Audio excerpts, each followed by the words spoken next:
Does France have a problem with Islam, or do Muslim leaders have a problem with secularism? From Morocco to Pakistan, leaders have called out Emmanuel Macron for his defense of the right to blaspheme. Gulf states even launching a boycott of French products. They say the president unfairly stigmatized Islam after 2 recent terror attacks. Macron, who used blunt words last week at the National Tribute for Samuel Paty, the French middle school teacher, beheaded after a civics lesson on free speech that included cartoons of the Prophet. It spiraled into a social media campaign at the time, calling for his sacking, which was supported by a Paris area mosque, which has since been shut.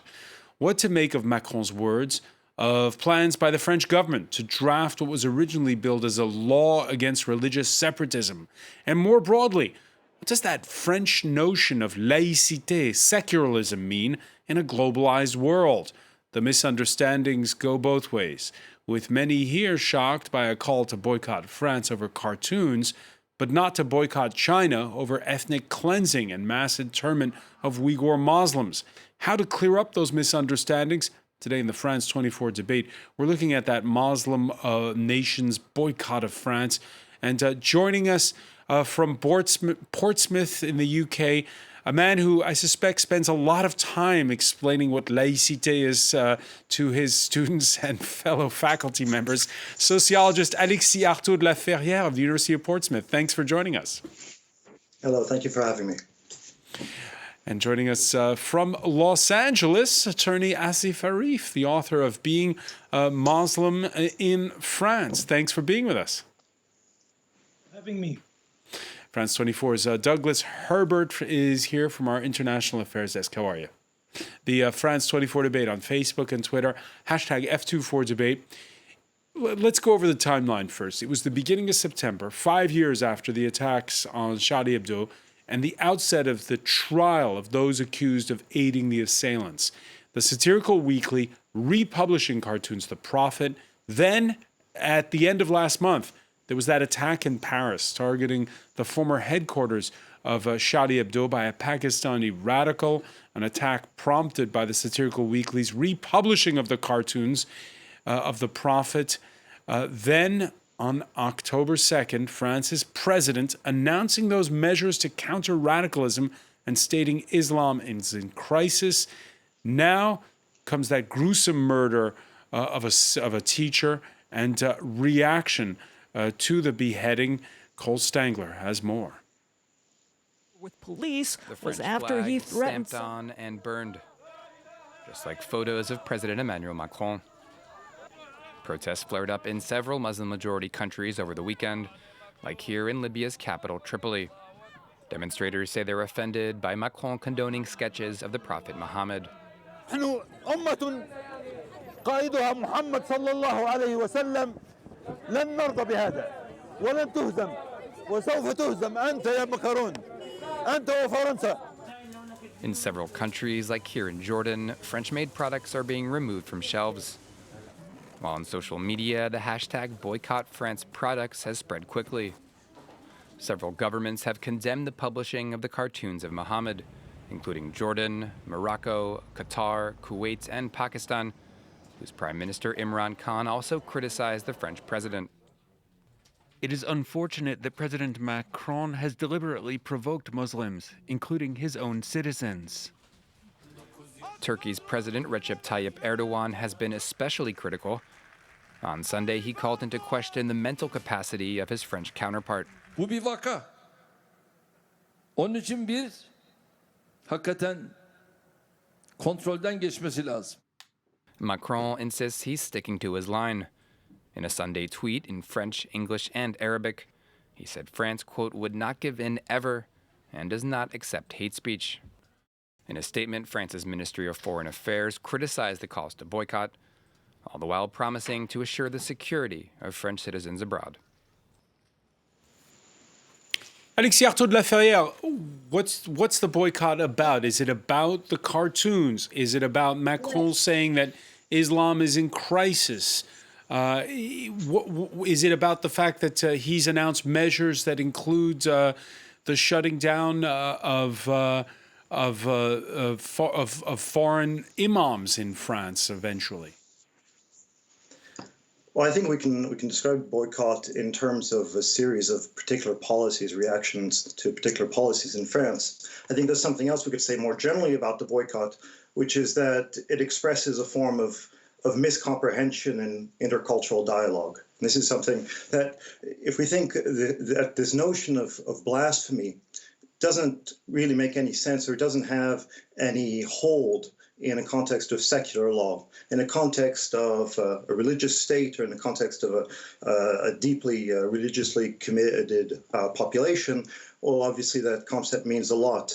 And when we have a debate, or when we have a disagreement about some fundamental moral issue, where there's no shared moral frame, or no shared basic concepts or first principles, dialogue breaks down very quickly, because we don't agree on the most basic elements of the debate. That's something that Alistair McIntyre was analyzing when he talked about the bankruptcy, or the problems with moral debate in modern society.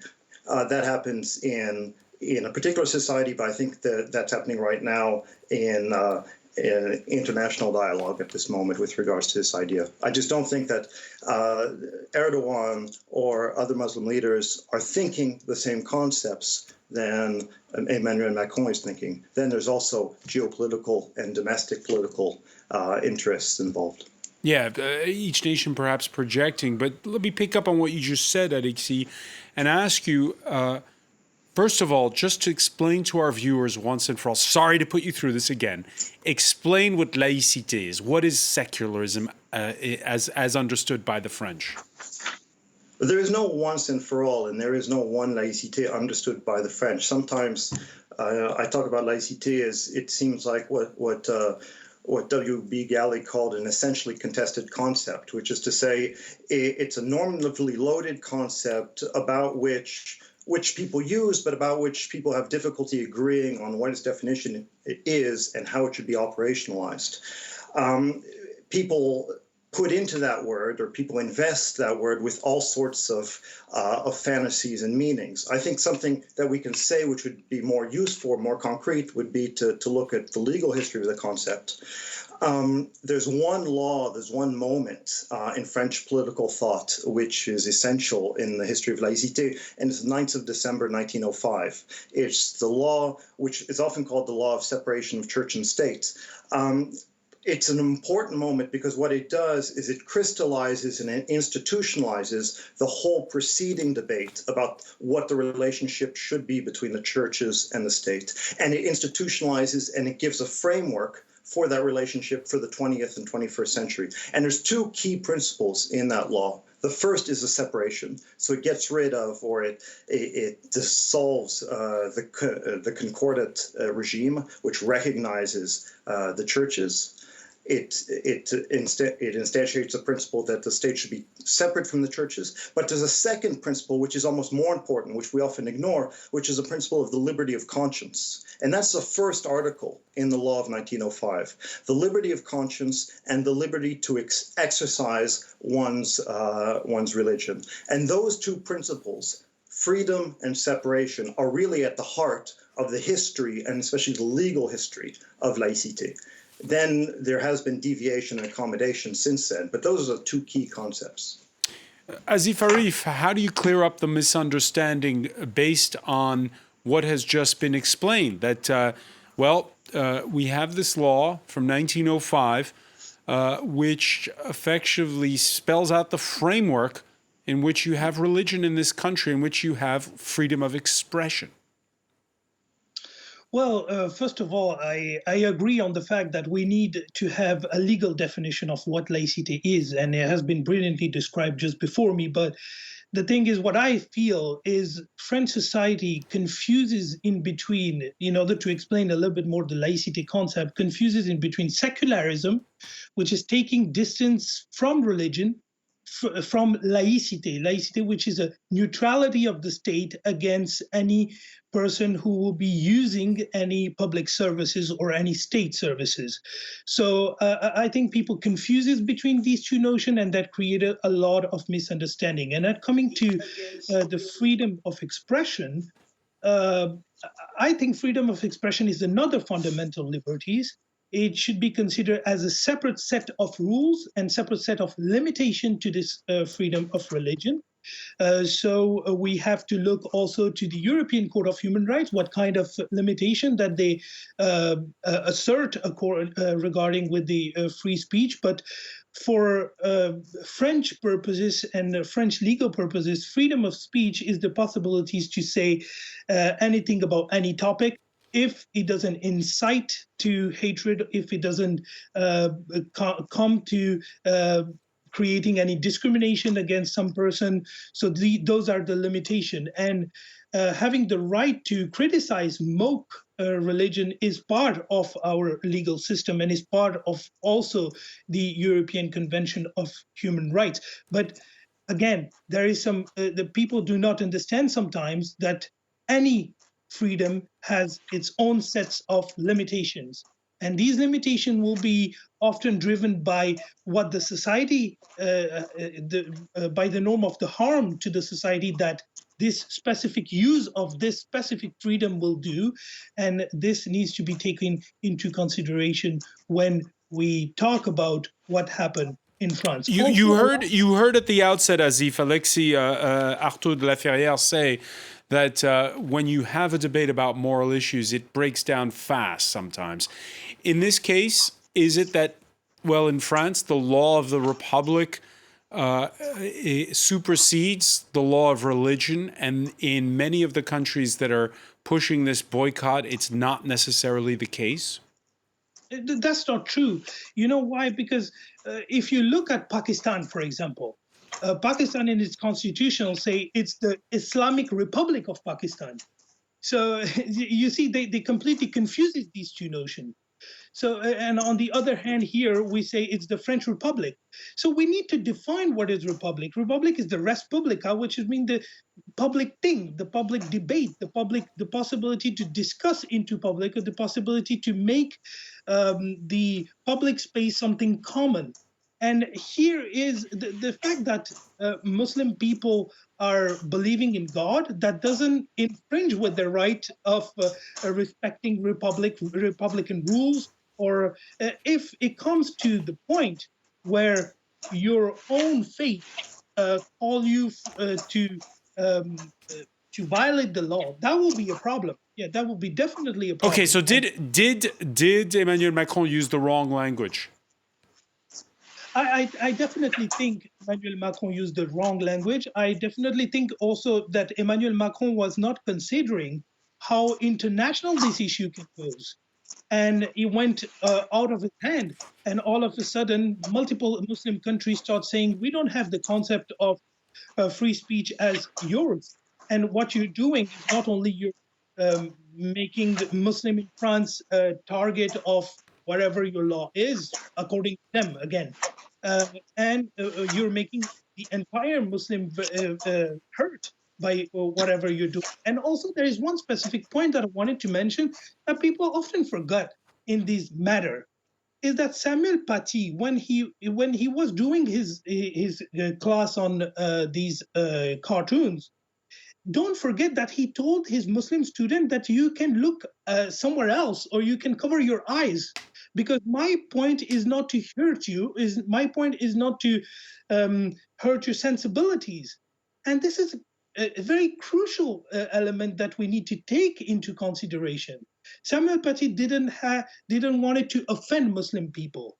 And the fact that we are showing these cartoons on public monuments and all that, I will say that it's not going towards the message that Samuel Paty actually was passing to his student. Yeah, let me bring in for this part of the conversation Amel Boubaker, sociologist at the French Institute of Higher Learning and Social Studies, the EHESS. Thank you for joining us from Aix-en-Provence. Amel, do you agree with Azif? Well, I believe if we think about laïcité, we also have to know what it means for French. You know, young Muslims have not inherited the history of the struggle between the nationalists and the anti-Catholic Republicans. That is something that has happened even before Muslims came in France, came to France. So if they would have been given this history, they would have understood that this is a French specificity that actually is not linked. The problem is not linked to themselves only. That's one point. The second point I would like to bring in the conversation is how actually the conception of the image of narratives of nationality that have circulated for the past 20 years have been different according to the political objectives of the then Ahmed, unfortunately, I'm going to break in and interrupt just quickly because we're having sound issues with the Skype connection with Aix-en-Provence. We're going to try to have those fixed as soon as possible. Apologies for that. Before we go to the break, Douglas Herbert, this isn't new, right? Because the headscarf debate was in the 1980s in France. Yeah.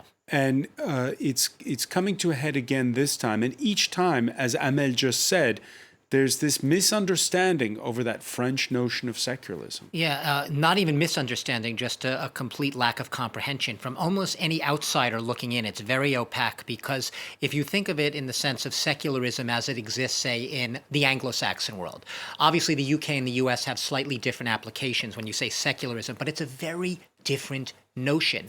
In France, it's this sense that there's this oppressive religious authority that the state wants to protect you from. Therefore, neutralize religions, remove it from the state equation. In the United States... And in 1905, by the way, that was the Catholic Church. That was the Catholic Church. And, this is a point that obviously bears repeating the fact that, it was a very homogeneous country back when this law was passed. The turn of the century, Catholics were, by and large, the vast majority of France. You had Protestants and a tiny minority, you had a few Jews as well. This was really about Catholicism. What you had after colonialism is you had the reality of an entirely new Islam, people from West Africa, from Northern Africa, even from South Asia, coming into a whole new generation of immigrants to France. It posed new challenges, if you will, to the entire notion of secularism as defined by the French.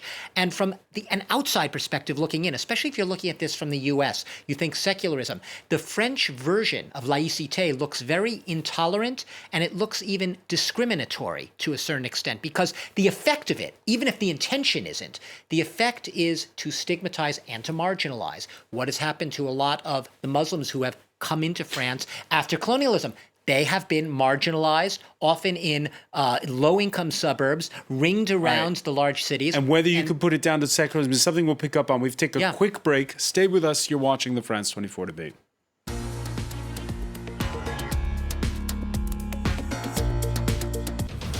France 20. I'm going to put the Macron... Welcome if you're just joining us. It's the France 24 debate, and we're looking at that boycott by Muslim nations of French products. This after outspoken language by Emmanuel Macron in the wake of two terror attacks over those cartoons of the prophet to a large degree. Joining us from Portsmouth, sociologist Alexis Artaud de la Ferrière of the University of Portsmouth. From Aix-en-Provence, we're with Amel Boubaker, sociologist at the French Institute of Higher Learning and Social Sciences, EHESS. From Los Angeles, Azif Arif, author of Being Muslim in France, an attorney usually based in Paris, and France 24's very own Douglas Herbert. Doug, we heard strong language last week at that ceremony for the murdered schoolteacher from the French president, this national tribute that took place at the Sorbonne. But there was also this speech on October the 2nd in the suburbs of Paris, where Macron spelled out several measures that'll be in his draft bill that he's going to unveil in December, which, by the way, is no longer called the bill on separatism. He said, most notably, one of the measures, the need to free Islam in France from foreign influences and end to the system of detached imams, of posted imams. And this is where the thin end of the wedge here, because this is where you have Turkey sort of leading the battle cry and seeing those as fighting words. What Macron's really trying to do is he's trying to literally root out what he sees as radical Islamist influences as opposed to Islamic influences, more moderate. A very small minority of people, he says, are not under the aegis of the French state. What he would like, and these obviously exist, they're widespread, is to have French-registered, French-sponsored, French-sanctioned imams in France that get licensed, certified by the state. They are able to exist within an approved sphere. What he is scared of, and this happens a lot, you've had, and this has been perhaps one component of Turkey's projection of its, what you might call resurgent Muslim power throughout the region, not just in Turkey. It has been being able to send imams abroad into France and to be able to, in a sense, project power. Now, albeit in this case via a religious message, but it's a way of projecting power, not just within the region, but into the Western world. This is really what Emmanuel Macron is trying to get a handle over. He says that the state has no control over this. The messages can be overly radicalized. He is not trying to ban it. Free speech is allowed. He wants to be able to ensure that the most radical forms of this type of religious free speech is not sanctioned and cannot be allowed to go untrammeled within France. There are 300 foreign imams in France, an estimated 300 of them Asif Arif. Half of them are Turkish. Is Emmanuel Macron right in saying he wants a phasing out of foreign imams? Well, for the first part of it, for the financing part, that has been discussed quite a long time, and there's been like many reports from the Senate have been produced on that. And the amount of finance that come from foreign countries is very poor in terms of percentile. Now, coming to the foreign imam, the problem is there is you need to have a proper formation here in France. Then you need to have a proper school for imam, a proper way of dealing with them. What kind of subject do you want to teach them, and all that needs to be set out in a very clear manner, because there is more and more Muslim people, more and more converts who need, and there is a bigger need of space in France, because we already have the problem of construction of mosques in France. So the issue of not bringing some imam from outside is which imam are we going to give to these Muslim people who are in need of minister of a cult? So what are we going to do with those Muslim? And this is a big question mark, because giving them classes on laïcité and teaching them what is laïcité, that's good. That's one part of it. And Morocco is playing a good, substantial steps in it. But the other issue is, what kind of Islam do you want to teach to these person? And what is a radical Islam? What a radical view of Islam is the fact that some imam says, for example, I am with the Charlie Hebdo for whatever they're passing through when they lose some people in a terrorist attack, but I cannot say I am for what the cartoon that they're making considered as a radical speech. Lately, when you look at different tweets and all what is going through in France, it looks like it can be considered as a radical speech. So, and it's totally within the free speech if you look on a legal matter. So, what is radicalism? So this is the same. It's always the conceptual definition that we don't have. What is radicalism? What is Islamism? And what is laïcité? And where the President Macron will exactly lead us with those imams who are trained French-made imam. Amel Boubacar, you agree? Yeah, thank you. Sorry for the bad connection earlier. So I think the point I wanted to make first is we have to replace the place of Muslim or the history of Muslim in the long history of France and how it considered laïcité. As I said earlier, Muslims are not the first and the targeted people, or the first category of people that has been linked to laïcité. The anti-Catholic Republicans versus the nationalists. This is an old story that France has experienced, but that has not been transmitted to Muslims. So long of young Muslims do believe that these sometimes violent attitudes towards whatever public voices is expressed in terms of religiosity or has a public Muslims, they don't know that this history is a long history and this needed to be explained to them. That's one point. The second point is that the government and the successive governments actually should stop to use laïcité according to their objectives of the moment. If you remember, 20 years ago, it was about regulating the representativeness of Muslims with external countries. That was the Chevènement consultation. Then came up the issue of radicalization. And then we decided that organizing representativeness of French Muslims would be a good way to prevent radicalization. And nowadays there is this idea that there's certain groups that are trying to organize themselves autonomously, and they do represent a trait to, any kind of non-controlled initiative from the top by Muslims who would like to organize themselves and to be representative and to make some propositions and some recommendations to the state.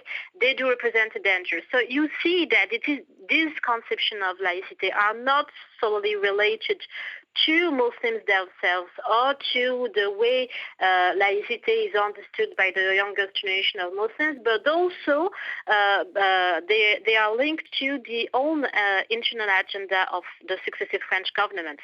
It's not just the internal agenda, though, Amel, is it? Because when you have, for instance, this mosque in the northeast of Paris, in Pantin, that posted on its Facebook page this call to have Samuel Paty sacked, giving out personal details.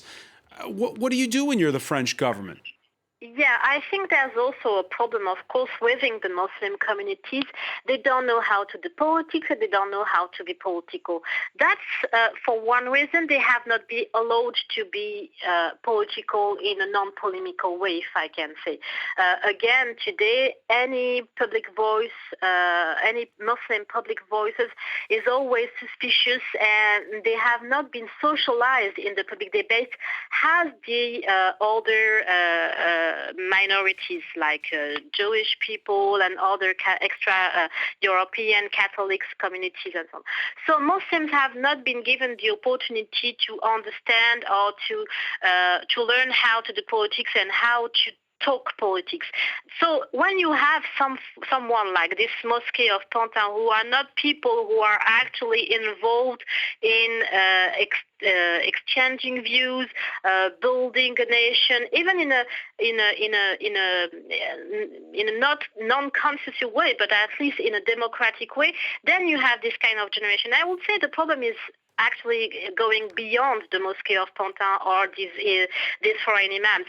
It is the problem is also about a whole generation who are not interested with the state, and that's also a specific motive that we found when we analyze biographies of radicalized people or jihadis. They are not interested in arguing with the French state either peacefully or in a democratic way, and they do believe that they have nothing to do with the Republican institutions, that they have no place where they can be heard, and not to victimize them, but what I am saying is that actually they don't think and they don't feel that state institutions, the respect of school has a sacred place.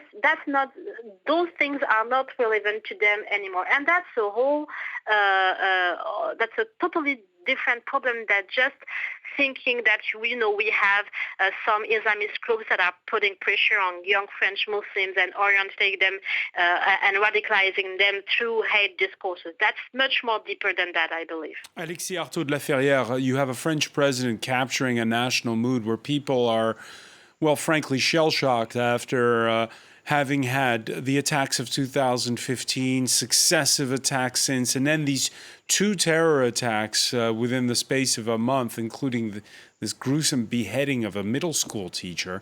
And yet, at the same time, listening to the rest of our panel, this feeling that France, home to Europe's largest Muslim community, they're feeling stigmatized. So what do you do when you're the government? It's not for me to say what the government should do. What I would note is that Emmanuel Macron in particular it's been a long time coming, or he's hesitated for quite a long period in terms of pronouncing or announcing a clear line with regards to state-church relations or with regards to political Islamism. Earlier on in his presidency in 2018, he seemed a little more forthcoming on the question of religion. He gave a very long, well-received speech to French Catholics at the Bernardin. He had announced that he had projects for reforming the 1905 law. But then there was this moment of hesitation, this moment of hesitation, and he kept on putting off this big speech, which finally came out, as you said, on the 2nd of September on separatisms. And it seems that the orientation that Macron has adopted is one that's relatively authoritarian, and that in some aspects may be problematic in terms of the principle of freedom of conscience in the law of 1905. So some of those aspects of that speech that he talked about in terms of reaffirming the neutrality of state agents, or in terms of cutting French Islam from foreign funding, aren't in themselves problematic from the point of view of the legal principle of laïcité, but a principle, for example, banning homeschooling, that might be a bit closer to an infringement on some fundamental liberties, which I'd be concerned of just in terms of the internal coherence of those sorts of policies. It does seem, yes, that he's reaffirming this idea of neutrality of the state. He's reaffirming this idea of sovereignty in opposition to foreign influence within French Islam, and he's reaffirming this idea of all minority communities needing to incorporate into French mainstream society, sometimes being forced to incorporate. And some of those aspects might be problematic from a liberty point of view. I would raise a question about this issue, this proposal of banning foreign imams or banning foreign influence in French Islam. Well, because French Islam historically has been built around a form of consular religion, that France has accommodated French Muslims through cooperations with Muslim majority states, in particular Algeria and Morocco, to a lesser extent Turkey. So there, as the previous speaker said, there's going to be a vacuum in terms of what's going to replace those persons. There has been talk of a collaboration between Al-Azhar in Cairo and actually the Institut Catholique de Paris, but I don't think that's actually going to be a panacea. There's another problem in terms of equality. Islam isn't the only religion that relies on foreign clerics in order to propagate its doctrine.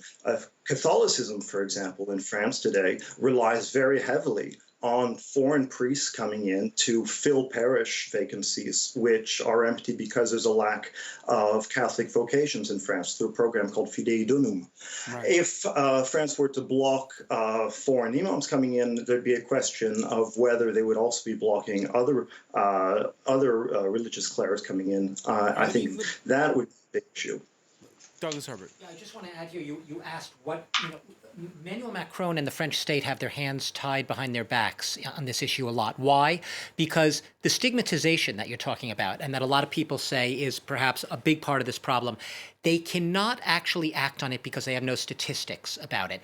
The secularist law and that notion of laïcité that we're talking about is absolutist in France, to the point that you are not allowed, the government is not actually allowed to collect and gather statistics on ethnicity, race, or religion. You mentioned before that France has the largest Muslim community in we Europe, don't- 5 million or 8%, right? We don't know if it's 5 or 6 We million. don't know. We're guessing. We're not guessing. It's an educated Estimate. guess. There are no, as in, say, the United States, as in UK, where you have statistics. You can say there are this many of this, that, or the other. And that it hurts in the sense that you can then not really find how to activate Okay, so good social policy. this is the domestic argument that we've been having in France, big that one. we've been talking about for most of this show. Let's talk about the foreign optics of this. And the most, you could say, vocal critic the last few days has been Turkey's president. For the first time since 1901, France is recalling its ambassador to Turkey. This after Recep Tayyip Erdogan repeatedly questioned Macron's mental health. Erdogan, who has now joined that call to boycott French goods. Muslims are now subjected to a lynching campaign similar to that against the Jews in Europe before World War II. Müslümanlar maruz kalıyor. Azif Arif, what's your reaction to that statement? Is it true? I mean, these are political reactions, and they're often more than just a secularism or giving it or telling that what you did with Islam is wrong. Behind that there is multiple conflicts, and we know Turkey is in the middle of a huge geopolitical tension right now. So what I think is the same. Could you say the same is true with Pakistan? I mean, Imran Khan in a previous life, he was this glamorous cricket player who was on the gossip pages, and now he's got pressure from his right wing when he criticizes France. Is it with an eye to domestic affairs? I mean, Pakistan has always been very, I would say, wrongfully active into these debate. Wrongfully because Muslims had not the good way of protesting. They often burn flags and they start talking bad about France and all that without understanding. And that comes back to the first speaker who was saying actually there is a problem of understanding the culture of laicity here and the concept that they have about the free speech. And Pakistan, because Pakistan have been always vocal, and Imran Khan wanted to show to his right wing that he can be, because Imran Khan always had this problem with his own right wing that they always consider him as a progressive, but not enough on religious question. So maybe it's his way also to recalibrate his personality within his national debate as well. But I would say there is always some politics going on behind, and there is always better way than doing polemics or saying this leader he has a mental health issue or this leader has the other mental. It comes back to it looks like the debate that actually Joe Biden and Donald Trump were having the first time. We're just talking about personal stuff, but we're not talking about how to resolve these problems. The Turkey prime minister or the Turkey president, I don't know really their regime, but would have been way more efficient if he would have talked with Emmanuel Macron directly, sitting with him saying, what's the issue, how we can provide you a better imam, how we can provide you some imam who are in compliance with France, and what France can take as steps towards us. So diplomacy is always two-way. And I feel like the way that these things are building up and the polemics are starting is the wrong way to deal with issues. Douglas Herbert, we've seen two things developing on this side, which is we've seen European neighbors of France rallying behind it. Exactly.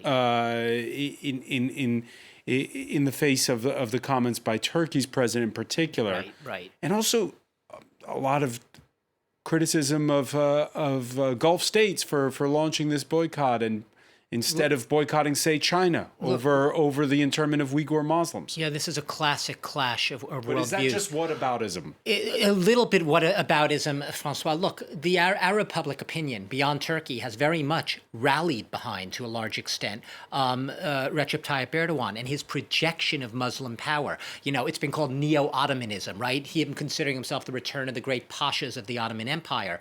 And he essentially... Muslim identity under Erdogan has usurped secularism in Turkey. This is good. You're saying this is good for Erdogan. He's rallying his public opinion. And it's good for Macron too. Is this both of them? Are they convenient foils for one another? You can't compare. It's not. That's false equivalency, because I would argue that Erdogan, to a certain extent, you can argue, is weaponizing religion. He's weaponizing Muslim identity to political advantage. Emmanuel Macron, from his perspective, is basically falling back on a long-held tenet of the French state, the tenet of laïcité, as we said before, about freedom of a conscience and freedom to practice your religion, no matter what it may be, but keeping it strictly separate from any of the state activities. So these are dialogues. There's no eye to eye here. There's no common ground. There's no way that they can find that common ground from where the debate stands right here and now at this point. Amel Boubacar, you agree? Oh, I think that if I may bring back the debate on French Muslims, this instrumental use of so-called Islamophobia against French Muslims is not new. I remind in 2006, the Syria and Pakistan again organizing demonstrations and not showing any kind of concrete, serious and pragmatic solidarity with French Muslims in organizing their cults or whatever. So I think there's a huge French Muslim fatigue around these debates, and they are looking at these moves as something that is not linked to them and has not going to modify their daily realities. So maybe we should not give too much credit and too much focus. We should not focus that much on these moves that will pass in 2 months, and really understand that what is at the heart of the heart of the problem and the core problem here in France is really the possibility of French Muslims to feel at ease with the condemnation of a terrorist act, and at the same time with the critics of the state and the way it is conducting its policies of its anti-separatism project.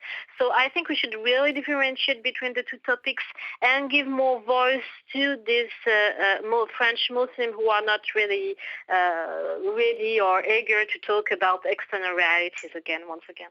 Alexis Artaud de la Ferrière, a final word, very briefly, on whether or not the current spiral that we're seeing with Europe on the one side and the Muslim world on the other, is this going to blow over? Oh, I wouldn't make any predictions. However, I did just briefly want to bounce back on this point of religious statistics in France, because the speaker is correct that there are no religious or ethnic census data collected by the state systematically, but there are religious and ethnic statistics collected by survey agencies in France, subject to authorization by the CNIL. And so, for example, the survey agency IFOP back in September surveyed specifically a sampling of Muslim populations regarding their attitudes towards publications of the caricatures of Mohammed. And so one of the things that came out from that is that 19% of Muslims in France believe only 19% of Muslims in France believe that newspapers are right to publish such caricatures, compared to 59% of the general population. So although, and that shows a cultural fracture in the French landscape. So we do have some statistics; they're just not census data. All right, yeah, that poll that came out at the end of August, showing inverse proportional feelings on the caricatures, whether or not you were Muslim. I want to thank you so much for joining us, Alexis Artaud de la Ferrière. I want to thank Amel Boubacar for being with us, as well as Asif Arif. Douglas Herbert, thank you for joining us here in the France 24 debate.